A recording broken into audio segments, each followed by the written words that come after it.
তো ফাইনালি তো সন্ধে হয়ে গেল আর আমার ফ্রেন্ডসরাও চলে আসলো, আর এখানে সবাই আমার জন্য গিফট এনেছিল। আর গিফটটা দেখো তোমাদের সামনেই আমি ওপেন করেছিলাম।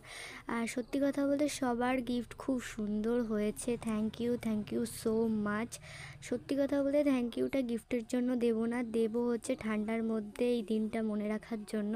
আর এখানে মুন্নিদিও এসেছিলো, আর মুন্নিদি আমার জন্য এনেছিল একটা সুন্দর কেক। আর কেকটা সত্যি অসাধারণ হয়েছিল, যেরকম দেখতে সুন্দর হয়েছিল প্লাস সেরকম খেতে ভালো হয়েছিল।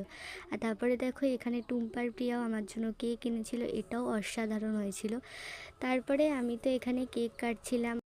সত্যি কথা বলতে দুজনের কেকটাও খুব সুন্দর হয়েছে। আর এখানে কেক কাটার পরে দেখো আমাকে কেক মাখিয়ে ভূত করে দিল এরা দুজন মিলে। তারপরে তো ওদের যাওয়ার টাইমও হয়ে গেছিলো, কারণ অনেকটাই রাত হয়ে গেছিলো। তারপরে আমি ওদেরকে একটুখানি এগিয়ে দিয়ে আসলাম, আমি আর আমার ভাই মিলে।